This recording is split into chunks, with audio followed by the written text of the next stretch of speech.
think I'm an optimist. I think I have to be. If you're a pessimist, what would be the point of fighting back? You would just retreat from every fight or hide or even surrender. One of the reasons I didn't leave Canada during the pandemic lockdowns was because I felt a solidarity with everyone else going through the same battles. Leaving Canada felt like the opposite of the phrase, the captain goes down with the ship. I know a lot of people who did move to Florida, for example, and elsewhere during the lockdowns. It was the crisis that jolted them out of their inertia. I recently went to a barbecue, and most of the people there were Canadians who have simply moved away. They come back to Canada for business reasons or family reasons, but they are building their lives and, more importantly, their families' futures in more promising lands. That's a very sad thing to say. But imagine how sad they must be to sever their roots here and replant those roots elsewhere. Those are pessimists, is my point. I was thinking the other day that the most important decision that my family ever made was 122 years ago, to leave Russia and come to Canada. Probably saved the entire family from whether it was the Russian Revolution or the Nazis. That was an epochal decision. Maybe the decision by these folks to leave Canada now will be regarded in the sweeping of time as just as important. I don't know. But I'm here. I also didn't leave because I felt a special duty to fight back. Most of the people I just referred to are business people or professionals. Their work is by definition apolitical. They're just about earning a living and providing for their family, and that's fair enough. That's very noble. Those are my duties too.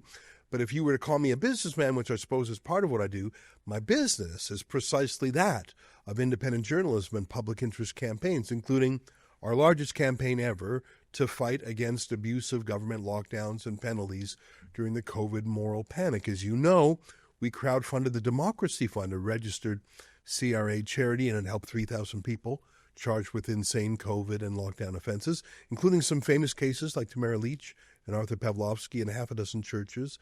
We're still fighting for the Amish community. My point is, it's tough to do that if you're not on the front lines. That's the Rebel News way. We do lots of commentary from our studios. That's what I'm doing right now. But our signature work and the stuff I personally love to do is something that makes us different from many others, is that we go out into the streets, sometimes at our peril. Antifa thugs are one risk for sure, basically the street gangs of the far left, but increasingly it's the police who would rather we not film certain things, including them. Here, watch what our Alexa Lavoie had to put up with the other day, simply recording a mass pro-Hamas protest outside the major cathedral in Montreal. They're pro-Hamas activists, and their crowning move every time is to have a massive prayer on the street outside the cathedral, blocking streets and sidewalks. There are 100 or so mosques in Montreal. This isn't about praying. This is about asserting dominance in the public square and showing who's the boss, and the police are happy to help. Take a look. Je t'ordonne de circuler parce qu'en ce moment, si tu fais ça, je vais t'arrêter pour Entendre de quoi? Pour avoir fait mon travail de journaliste? Il est 17h28, tu avertis formellement. Si tu continues à créer la situation, ça va être une entrave. Quelle situation? Parce que je fais mon travail de journaliste. Tu n'as pas le droit de me toucher. Tu n'as pas le droit de me toucher. C'est un ordre, sinon je serais pas entrave. Fait que là, je vais te demander de circuler. L'ordre est donné. C'est ta décision à partir de maintenant. Sérieusement, on se voit en cours. Je veux avoir ton badge number. Il y a un arrêt pour ça, madame. Il y a un arrêt. Je veux avoir ton badge number. 7737. Toi aussi. 5169.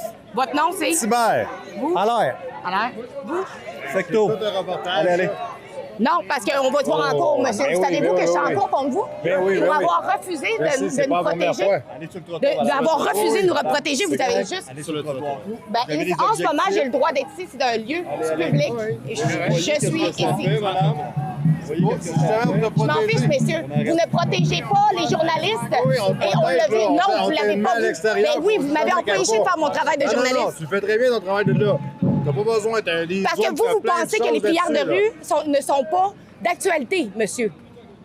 En passant, là, en ce moment, il y a un projet de loi pour bannir ces prières de rue-là, monsieur. On n'est pas sur la même longueur d'onde. OK, vous êtes du côté des musulmans, des islamistes? Parfait, on le sait maintenant. On le savait. Monsieur, j'ai le droit d'être ici. That sort of thing, by the way, I've seen a lot of that sort of thing around the world lately. Look at this from Melbourne, Australia, outside that city's major cathedral.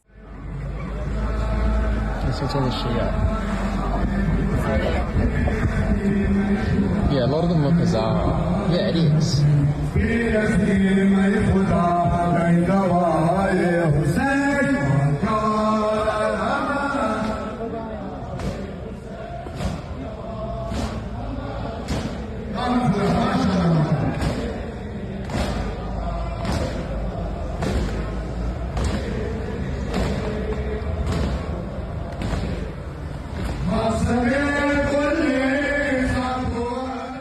Now, I'm told that was an Islamic holiday in a park near that cathedral, not necessarily an anti-Christian campaign, but then tell me, why were they surrounding the church like that? Imagine if the shoe were on the other foot. Now, that's in Melbourne, a city where in the past week, a Jewish synagogue was set on fire with 20 Jews inside of it, a synagogue, not an Israeli government or military target. It's just about getting the Jews. By the way, those Hamas terrorists and the tag-along Gaza civilians who entered Israel alongside the official terrorists on October 7th, 2023, when they raped and murdered Jews and live-streamed themselves doing it and made videos and phone calls home, they didn't talk about a new Palestinian country or a two-state solution or any particular political issue. They didn't even say the word Israel, really. They just talked about killing and raping Jews. Don't try to intellectualize what they did or whitewash it. They just loved murdering and raping Jews. That's what they said. But we don't need to look so far away. Here's a celebration in Windsor, Ontario, at a Canadian mosque. Here's how it's described online. Hezbollah loyalists gather at the Alul Bayt Mosque in Windsor, Ontario, to commemorate the martyrdom of Imam Hussein by paying tribute to fallen Hezbollah leader Hassan Nasrallah, the leader of a designated terrorist entity in Canada. Watch the video. It's in a foreign language, of course.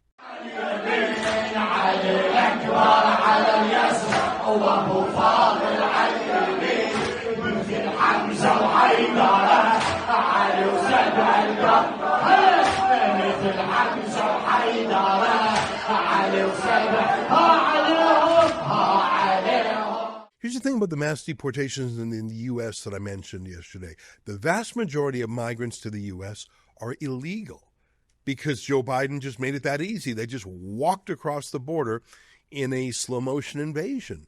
Many were Mexican or from other places in Latin America, true, but of course many other foreigners realized that that was the way in. People from China, people from Iran, people from Arabia. Remember this guy? By the way, if you are smart enough, you will know who I am. But you are really not smart enough to know who I am. But soon you're going to know who I am. Very easy. Wow, very easy. The entitlement. No, believe me, I'm much better than that. The entitlement, guys. Wow. You will see soon. Yeah, that ain't a Spanish accent, if you were wondering. So the thing about the mass deportations in America is that they're scooping out illegals. It's really just a matter of logistics. The law is simple enough. Look at this. The federal government is not leaving L.A. I don't work for Karen Bass. The federal government doesn't work for Karen Bass. We're going to be here till that mission's accomplished, as I said, and better get used to us now because this is going to be normal very soon. That's pretty awesome. That's part of a deportation army larger than most countries' armies. But what do you do in Canada when most of the pro-terrorist activists are either Canadian citizens who, white is the phrase I'm using, woke, white Canadians on the left, or citizens who immigrated here and were naturalized, came here through a legal process, maybe came 5 or 10 years ago under Trudeau or under Stephen Harper, with the least restrictive immigration process in the world. So you really don't need to sneak in. Trudeau and now Mark Carney will let anyone in.